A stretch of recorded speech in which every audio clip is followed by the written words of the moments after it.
podcast with one of my Yes. favorite influencers in the world, Oh, thank you. Chiara Casiraghi Brody. And she is one of the first and primary influencers we've worked with. We've had so many amazing YouTube videos we've done. But this morning, if you guys could have seen the bloopers before we started, yes, we're a little late today. But I don't know about y'all, but I have like 10 emails. Chiara has Yeah, 10 so do emails, I. and we couldn't even figure this stuff out. You can't even make this up, but all I can say is we are keeping it real. And so Yeah. every week we come to you from this amazing RFC studios with our buddy Adam Andrus. And he pushes this out. So if you're not catching it live on Facebook today, you can also catch it on YouTube, iTunes, SoundCloud. I can't even name all the technologies, and our website, The Vintage Contessa. But let's quit just jibber jabbing and get to the point. Chiara is such a fascinating influencer. And what I've found when I've dug deeper into really meeting these women is they're so accomplished. And this idea of, oh, Bobby blogger, they're very intelligent, amazing, accomplished women. And my most admired trait of Chiara is she is an incredible dancer and had such discipline in learning the art of dance and was so committed to it. So tell us, because commitment's a big part of living an authentic life. Tell us about that Yeah, journey definitely. of commitment to dance. Oh my gosh. It's a long It's like, how long is the podcast? um, wow. I started dancing when I was 6, and I was just in love with ballet since I was 3. There was like, no one could tell me anything about any other career choice. So I really didn't even have in my mind that there was another option or another. So I was just really in love with the theater, ballet specifically, and then theater in general, because I did love musical theater and singing and just like all the arts, like huge, just really in love with all of the arts. And my parents are actually visual artists. That's where they're trained in, from Politecnico di Milano. So I really grew up with an appreciation for the arts in general. And and yeah, I would really say, like, I started at 6 with the National Ballet of Canada, the junior division, and then went to Cardinal Carter Academy for the Arts, continued ballet training with studios, um, had the best teachers, the best training. And what's so great about ballet, what I found at a very young age, was that because of the teachers, they're coming from around the world. I grew up in Canada, in Toronto, Canada. So my teachers came from around the world. A lot of them from Russia. They were, defected from Russia, like the best dancers. And I was so lucky to not only get this great training from, top class, world class teachers, but also just even have that cultural experience of people from different countries at such a young age. And not everybody gets exposed to that right away. And it's like really something I reflect back on now. And I realize how important that was to like my development as well. And yeah, the dedication, it was just something that like you don't even think about. I would say no to parties. I would say no to like a lot of social events that I really wanted to go to, obviously, let's say in high school and even in college, and I was dancing also in college. But it's just so much more important than anything else than a party. So that was like the weird thing, that like to always, or like it takes a special kind of person in that. And I don't say special as in like, oh, so elevated. I say like a different kind of thinking person, maybe, to really say like, I'm not going to go to this like party on Friday. I'm going to my ballet class, and then I have my class on Saturday morning, and then I have rehearsal for the show or an audition. I'm going to drive 3 hours to an audition, which my family, which we've done, and we've driven further for auditions for the American Ballet Theater, done a lot of summer programs with ABT. And yeah, that dedication is just something that I think when you're passionate about something, you don't even really question it. Well, I grew up dance. No, there's so many questions I have off of that, and Yeah. my brain's exploding. But I took Sorry, dance. mine too. I'm like, this is so much. So much. I took dance also, but I did it as an outlet with friends.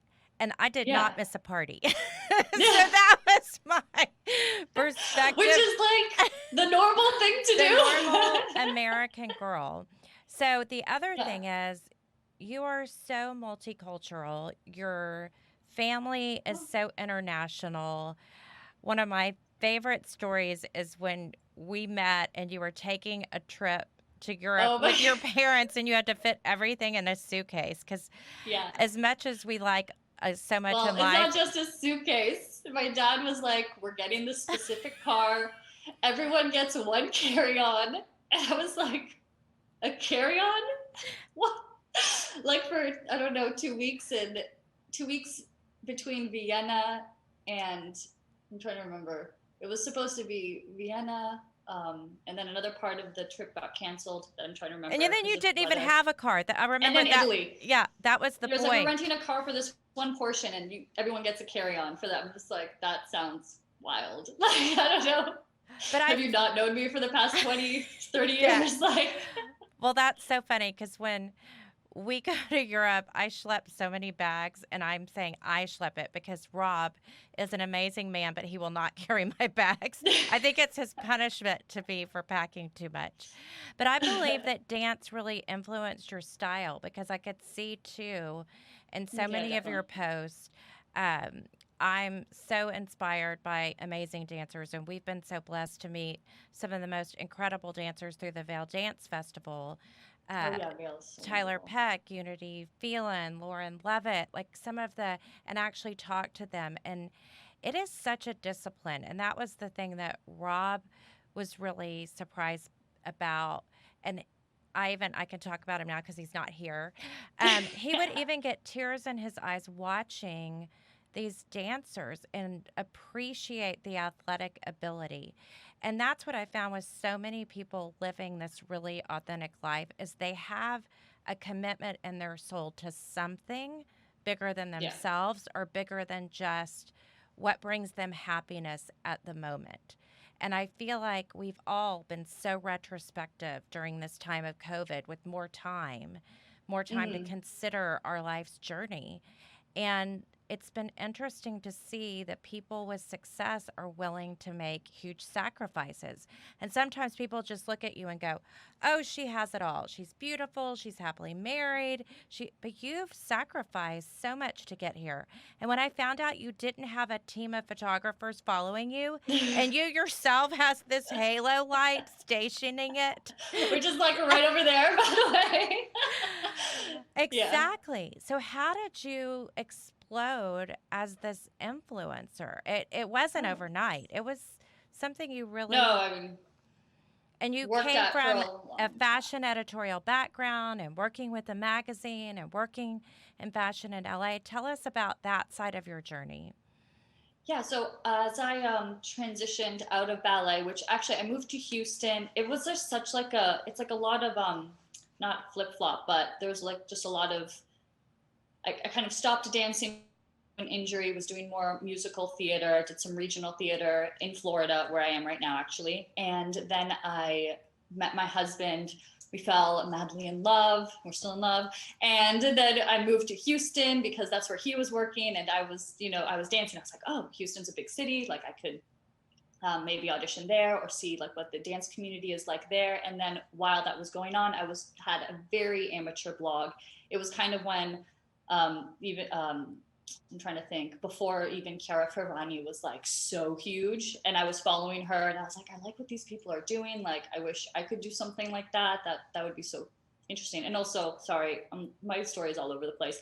I also majored in college in speech communication and media, and I was always very interested in speech communication and media because I just really liked communicating, and it was just something I thought eventually writing or some form of writing could be interesting for me, even if it's like a dance critic or that was, a potential job, way in the future. Teaching was just I never felt like teaching was my calling in ballet. So then I moved to Houston. I was so lucky to find Dominic Walsh Dance Theater and take classes with him. I'm sure you're familiar with him. He's Yes, like yes. super well known. And I danced with his company a few times with the Houston Grand Opera and then at the Miller Outdoor Theater. And I just met like they're wonderful. He's such a, I learned so much. Like you just continue learning. Mm-hmm. So while I was going on, I was also still, I had like the communication thing going. Like I was kind of writing for fun for some fashion blogs and fashion news, like news or like magazines that were all online. And just kind of like continuing that as well and starting to think, I want to blog, but I don't know if I can really turn it into a career where someone's going to pay me for this stuff. I mean, maybe we'll see. Like I don't know. You question yourself. Obviously, I question myself a lot. I think it's because of ballet. It just kind of forces you to look at yourself in the mirror every day and like pick yourself apart. And so sometimes that can also be, that can happen to you just like in any sort of next career you want to do. You start like picking everything apart and saying like, okay, but how can you do this? And the balance is the hard part. Yeah, the balance, exactly. But I just like with ballet and with everything else, I just think like if you're passionate about something and you can go forward doing it and that's like what you want to do, no one could really tell me like, no, I don't think blogging or taking these photos is like a good idea. Like you should just go, somewhere else or go a different path. Like even if someone had told me that, like I wouldn't have listened to them and I just would have done what I wanted to do and give it a try because I would have regretted not trying. And so I started my blog, tried to network with photographers, find people that could shoot or that I could do, work with. Because when I started, like if you didn't have professional photography, even with certain like rewards, like to know it, there were certain like requirements to be accepted into these programs where you could like maybe make commission or get campaigns. And they were like, you have to have professional photography, like majority of the time. You have to, all these things. So that was definitely finding that. And so started my amateur blog in Houston and started networking, going to events because like the blogger thing was like so new and brands were starting to get excited and having like parties and little events and stuff. And the community is so great in Houston, And then I also interned for like a summer at a like, this guy's awesome. He had a heavy metal magazine called HM Magazine in Houston. And I learned like so much about like the social media posting and how to post to Facebook and how, to do. And this was before Instagram was even really like big yet in the way it is now. So I had this like heavy metal magazine internship. I interviewed some heavy metal artists, like went to the Vans Warped Tour and interviewed people. I mean, I'm not like the most versed heavy metal like the listener, but I had to do research on people and, it's just wanting to know their story and tell their story. So it was like a big challenge and I like would listen to their music and research the bands and do the job. So that was like so fun. It was such a great learning experience. And yes, and then, oh my gosh, sorry, there's so much. And so while I was doing that, then my blog also started to up a lot more. I started to get like brand collaborations, small ones here and there. Like it wasn't like a well-oiled machine yet.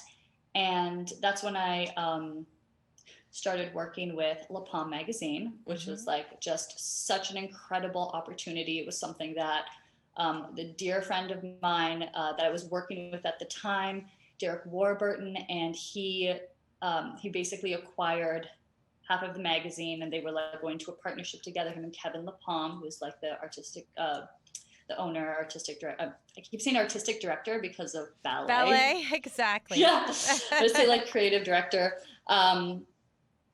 And he's the editor, like editor at large. Anyways, yeah, I don't know why ballet terminology just always penetrates my mind. And yeah, so it was just this opportunity because I was working so much online and with my blog, they saw my work, they saw like what I did with HM Magazine, and they were like, can you do can you do this? Is this something you can take on? And I was like, absolutely, like I've got this, like don't even worry. And then I like go and of course I knew what I was doing, but then like you go in and put even like more work, then it's like you just say yes to great opportunities and then you like meet them, So that was kind of it causes you to rise. It pulls you up. Exactly. Exactly. And then just like from there, I was going to, fashion weeks, covering fashion weeks, doing photo shoots. I've been on a photo shoot where Olivia Culpo, we were styling her and Derek was styling her and I was helping for for our fall cover 2018, but I have to check on that. And Jerry O'Connell as well. And then we'd have launch parties in LA and it was just like an incredible, dream life kind of thing. Like I was like, wow, this is insane that this is happening to me, and it's really about like making things happen. Yeah.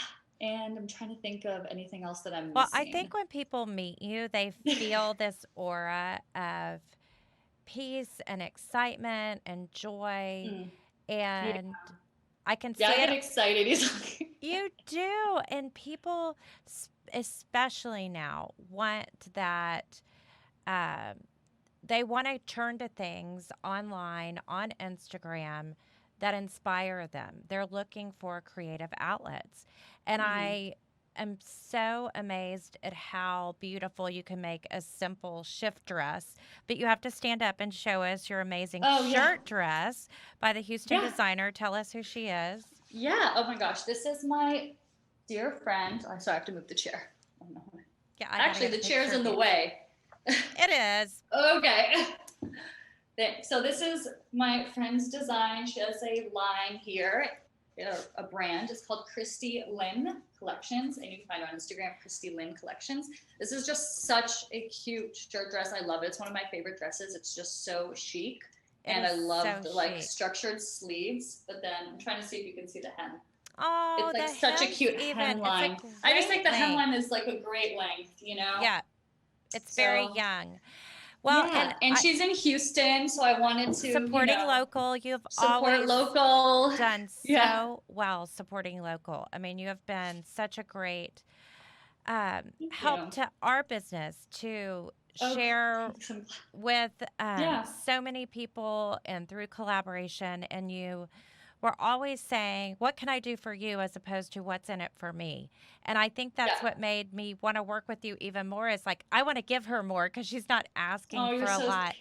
And Yeah. um, I've noticed that we've all kind of gotten, I mean, today I have jeans on. I am a dress girl, but I have jeans Yeah. on with a jacket. I think COVID has changed our style. So let's talk about fall style. Oh yeah. It's not like I've been doing research on what Moda Operandi is saying, Bazaar, Harper's Bazaar, different things. And it's Mm. interesting. I know there's some flashback to the 80s. I definitely see that. But a big Mm-hmm. other part of it is comfort, like wearing things that are truly comfortable to be at home, to just feel Yeah. stylish. Can you tell us some of the things that you've been more drawn to for your fall shopping, or do you even shop that way anymore? Um. Well, the beginning of COVID, it was just all about the cozy, like cute, knit pants or knit Yes. sweater or top. And that's like all people really wanted to see, like what could be comfortable at home. Almost like really elevated pajamas that you could feel okay wearing all day. And I love matching sets. And then of course people, having to do the Zoom meetings, they have the blouse on top or the business on the top and then like comfort on the bottom, outfits going. And yeah, COVID was such a challenge for sure, kind of balancing even when it just comes to creating content and showing people things. I'm at home and like someone just came knocking on our door. Or the dogs start I'm just barking. like, When we interviewed Sarah Adam so Hafez, we were in Colorado, and the yard people came to do the lawn, and the dogs are barking and the mowers are going. This is just life. actually the lawn people left right before this started, so they were just like blowing. Anyways, Yes. right. So it was definitely a challenge to try and show people, you know, because to me, social media is going to be an escape and maybe some Hmm. shopping, well, hopefully. But it's like an escape. It's something you want to show beauty. And that's kind of like what my whole idea with my Instagram is. It's like a little bit more curated, um, and just like real attention to the photos, the photography. Like even if it's on an iPhone, it's still going to be like a little bit more curated than like a really quick, like in the moment which some people are doing amazing jobs with just like in the moment. I don't know. Anyways, it's a whole other like discussion, but really balancing that, showing people, giving people an escape kind of, but then also not kind of not being insensitive, if that makes any sense. You know, you Yes, don't because I want think to, we have to it was like such a mention, sensitive time, yes. and it is still, that, you know, and there were times when like there was a lot of like backlash against, you know, I saw at least on a lot of influencers, it's like if they would step outside, like their followers were like, I'm really, you know, disappointed in you and all this stuff. And at the same time, like we're all, you know, some people are really insensitive and not aware of their surroundings, and sometimes message, it just depends on the message, excuse me, the messaging. And some messages are like maybe not received, or people aren't communicating it properly, but like we're all like real people too, and we're just, everyone's kind of trying to figure stuff out as they go as well. And I think that's a hard part of social Oh, I'm sorry. media. Can you hear me? I think that's the Yeah. hardest part of social Yes, now I media can. is the judgment side of it. And I've been researching a lot Yeah. connection, because I feel like that was what was missed the most during COVID was connection. And I believe true connection is when you feel seen and heard without judgment. And I think that's the Yeah. hard part of social media is that there's so much judgment with it. It's Mm-hmm. that and having a daughter, Bella, who you've met multiple times, Yeah, and at I the know. way that she looks at herself or how she feels about herself is so based upon this comparative analysis to what other people look like you say, with the halo light, with the Yeah. filter, with it I'm like, we staying. can go into some darker lighting and we can show you what it looks like. I know. So it is about balancing all of that. And but I do love that we mentioned this morning when that we all as influencers took a day and said, okay, we're not going to post anything today to support Black Lives Matter. And Right, there exactly. were I've loved to see all of the shout outs to Ruth Bader Ginsburg, and I've certainly no matter what side of the aisle you're on, you can look at her and say she did amazing things for women to Mm-hmm. empower us as women and give us rights. And I think that that's the important thing too, is that we're all trying to be, we want to be an outlet, but we also want to be aware of what's happening socially Yeah. around us. Yeah, I think, I'm trying to remember who I remember who said this about just how everyone has to like have a little bit more grace, you know, Yes. and when they're receiving other people, seeing other people's, because you really don't know what's going on the other side of the screen. Like sometimes, you know, posting, and this really specific to Instagram and a blog, and like Hmm. people judge, like some readers judge, people judge, and people think like, oh, this is so perfect. Everybody's so like, you just have the perfect, not me, but like maybe other people, or I see somebody else and it's like, oh, she just has like perfect life. But I don't know absolutely everything. And I'm also not entitled to know absolutely everything about this person just because Hmm. they're sharing something that I like. Some influencers, that's like their thing, that they want to share like every single detail, and that works for them and they're comfortable with that. And I think that's totally great. And, you know, for some people are more private, but they still want to share, you know, creativity or other outlets. Some people just share like really artistic photography, you know, like we're not entitled to anybody's life.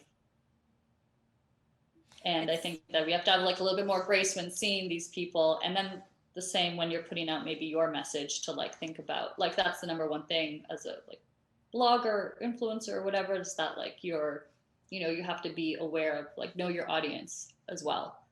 yes. It's like a comedian, you got to know your audience. Well, exactly. And comedians now it was so okay to be politically incorrect for so long, and now Yeah, they have to even be careful about. I So, know. And let's I talk. love comedy. I love stand-up comedy. So Well, you're funny. So let's talk fashion. Okay, I've been oh yes, reading I know. We that. were talking about fashion Yeah. before. So I was reading that the oversized tote is in and the large clutch, but I'm not one to really focus on. Okay, of course I'm the handbag girl and I'm the jewelry Yeah, of girl, course. but I don't really feel as connected to what is the biggest trend at the time. I really try to do what works for me and try to find out our shoppers' personality. Are there Yeah. certain things that everybody could try out there? Like, obviously, the big cable net sweaters don't work in Houston or Florida because I know. it's not cold here. So, can you talk a little bit about how trends fall into what you're doing or how you embrace them without Yeah. swallowing them up? Yeah, absolutely. And I think like we've definitely all fallen victim to like just like going all in on a trend or like maybe more than one for sure. Um, but uh, it's just funny that you say the cable knits because I've like just ordered like the cable knit vest and I have one already. So I'm like, yeah, I'm gonna wear this in Florida because I'm like so into it.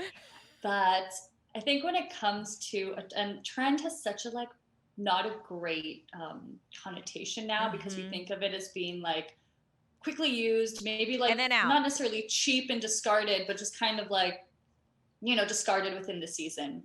But at the same time, we want to be fashionable and like Hmm. technically a trend is supposed to be what is in fashion of the moment. So I guess we have to I mean, I think as a shopper, it's wise to like know what the trends are and then know which ones obviously which ones work for you because that's the most important that's like the most important thing, but then know like what kind of version of the trend can have longevity in your closet, like a specific sort of a kind of sweater vest that can go from this year to 5 years from now and paired like with different pieces. So or then like the large, like for example, bags are like the perfect example of like I don't get rid of any of my bags because I just like bring them out in 7 years or even less.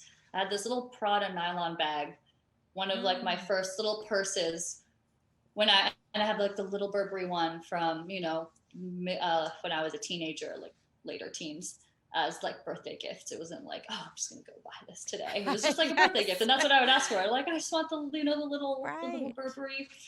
And now they're back in, and people are like, Yes. "Oh, where did you get this?" I'm like, back in 2000s, like, Yes. and that's what's great about investing luxury, in luxury accessories like handbags and I was thinking handbags and jewelry, but handbags really because you can really bring them back out, even with all the Fendi prints. I have a few Fendi print bags from, you know, say again late 2000s, Well, the baguette, and I just got I an wear them. email from Yeah, them that the baguette is so big and they've been showing that and yeah, a capsule exactly. collection when we got used to go to New York. I remember Yeah. walking into the Fendi. And let's talk about travel. You are in Okay. Florida because your family is and you've spent a lot of time in Florida. And but you Right. used to vacation often and we're all just kind of taking life in a different way. So you're Yeah, absolutely. tell us about Well, that part of your journey. right. So my family's well, I was born in Canada in Toronto, and then I came down to Florida for college, mainly because of the beach, and I just needed to get out of the snow. Um, and then moved to Houston, but my husband's family is also in Florida. So we would vacation here a lot because my family ended up moving down here to Florida as well. They followed me. Just kidding. But no, we had been vacationing to Florida when I was in high school. So it was just kind of a place that my parents always wanted to eventually make home. And they did while I was in college. And yeah, and then so my husband and I would come back here often for the holidays and really try and stay like at least a month and be with family because family is really important to us and we're the only two of our family that are in Houston. So it definitely can get a little like isolating or lonely. And then when COVID happened, we were my husband and I in Houston. We're just kind of by ourselves, and for the first little while, it's great. You're like, oh, I finally have the chance to like watch all these shows or like do whatever I want, and no one can bother me. And then you just get like you realize like, but not realize, but then like you really it comes. It forces you to realize what's really important, and that like we need to see our family more. Like we need to be somewhere where like um, that we even socialize, even if it's with our parents. But that you just see people and see people that you care about every day. Like it's just so important. And yeah, so now we see my parents and his family. So it's just like really nice. And then we can drive, especially even with the flying too. We weren't sure, like, would we be able to fly back? Like, are we going to have to drive every time? And my husband can work from home. So like, why not just move everything out here for right now? So, are there places that you shop when you're there in Miami more so, or is most of your buying Um, online? I mainly shop online. And you Yeah. do a lot with Revolve. Oh yes. Yeah. Yeah. I'm Tell one of us their about some of ambassadors. your partnerships. Oh gosh. Okay. Um, let's see. I partnered with, oh my gosh, I did a great partnership last summer with Guilt, and it was like a curated shop. And I had like my pics and then like a little banner across the Guilt website, which was like Wow. so cool. I was like, that's awesome. Like, I'm on the Guilt Yay. website. I love, they're like a really cool website. Like, I think they offer like really great shopping experience. And then Revolve is so fun. They're just such a great brand to be a part of. They really like led a lot of like the influencer, like, um, I guess not mystery. I'm trying to think of like just the appeal of like an influencer and being Mystique. at like the mystique, like being at the like Revolve parties and like all Hmm. this. I remember that was something that was definitely a goal of mine. And yeah, they've done a great job with that, and their clothes are so cute. Just like I love their clothes. So yeah, it's been really fun working with them. There was supposed to be a Revolve cruise that, Yes. remember, I was telling you about, that I was so excited about, and then COVID happened and that got canceled, or postponed. So we'll see. And gosh, And you're one of two influencers in Houston that that was collaborate going. with Revolve. I'm not really sure how many But there are. I it's think there's not, a it's a, couple. yes, it's Yeah, a big yeah, honor. they've definitely opened up. It used, thank you. Yeah, I mean, they've definitely like opened up a lot more too, because you know, they've definitely like added a lot more girls to their roster. So there's a lot more now, which I think is really good. So tell us, is there a dress, a sweater, a jacket, a pair of shoes? Like what are your Oh tips yeah. for us being fall shoppers? I'm going to try to add a few new things. And if Oh I my gosh, only add absolutely. 5 things, what would they be? Because I'm Five things. at that Okay. place that I don't need things, but I just want to Yeah. refresh. What would you Yes, recommend? exactly. So I've been looking at Chelsea boots. I'm a little late because I feel like the ones that I want are sold out now. But, and What also are being in Chelsea Florida. So the boots? Chelsea boots. The Chelsea, like, they're like Combat? the they're kind of combat, but they're not lace up. They're more of like the slide and pull on. And they're kind of Oh. just above the ankle. Like, need to, I think We can Prada post did a some on our beautiful one. stories this week. We'll look at Yeah, some. yeah, definitely. And I did a little like I did a little one of Okay. those boot shopping pics or like Oh, good. collages last week. So there's that. Then there's the sweater vests, that like the oversized sweater vests you could wear like over a shirt dress like this. Okay. And the leather trousers, leather is pretty popular already for fall, but like just they're showing a lot of leather, or they were showing for this season a lot of leather Is it pieces, vegan and or like the is it leather or whatever no, I you mean, it prefer? depends on whatever you prefer. So, yeah, it depends on what you prefer. And obviously, I prefer the I mean, I'm price trying of to, vegan. yeah, I'm just going to say, I prefer, especially if it's like very trendy, it's going to, Yes. yeah. But if it's a jacket or a coat, if it's like a substantial piece, then I prefer, the real thing. Yes, because the smell, the texture, I feel like Yeah. it Yeah. is. If I'm getting a leather jacket that's like Mm-hmm. from, a great brand, like I want it to last forever. Yes. So it kind of has, but people are doing great things with the vegan leather side as well. So Yes. we will, time will tell. And let's see what else. So that's like three. Oh, the cropped. Okay, I'm loving the blazer and skirt set. And that was like really popular towards the beginning of the year, I want to say, or maybe late last year, but it's like it's still going to be, because we haven't really had the chance to wear them. So it's No. definitely like the coordinate blazer skirt set is definitely something I love. And I think it's something that's like in fashion at the moment, like this season.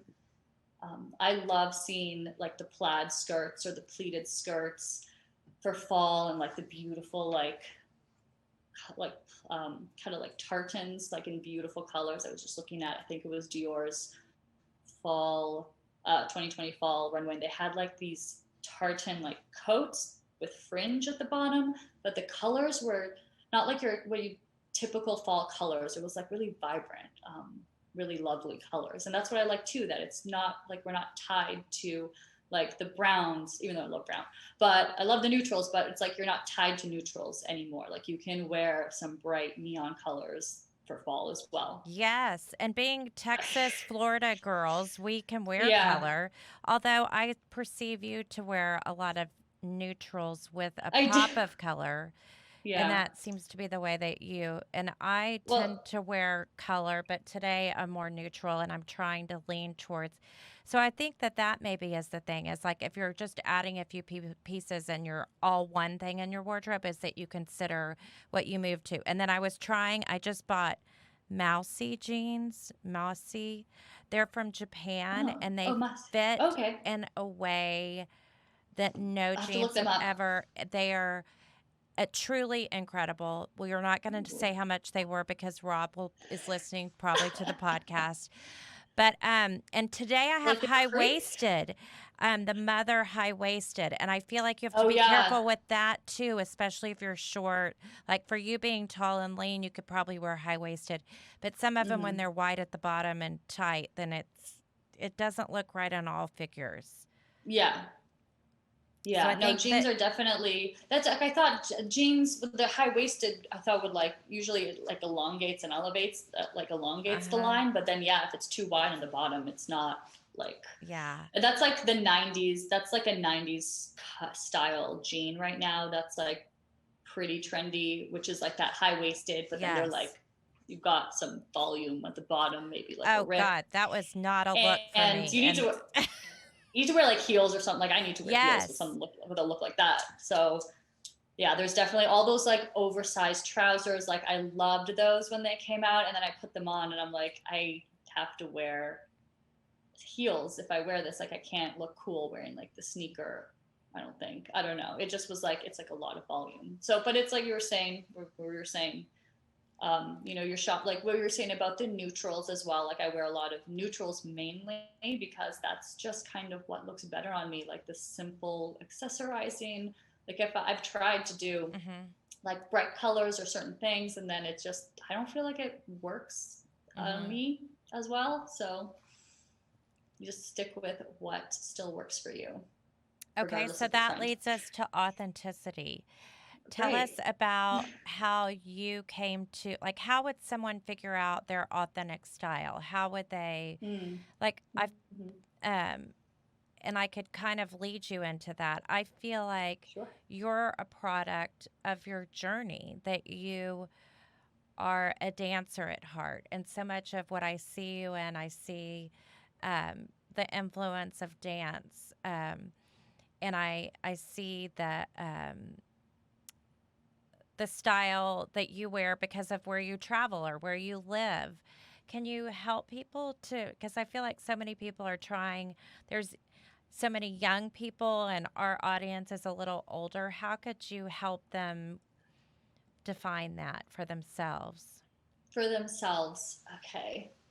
Yeah, definitely you're right when like I'm more of a product of what I've I guess we're all a product of our lives, but like what Mm-hmm. I've definitely gone through, and I learned so much from Derek Warburton, who's also a celebrity stylist, and working with him, seeing how he would put looks together was just I was just like, oh, like that's how it's done, you know.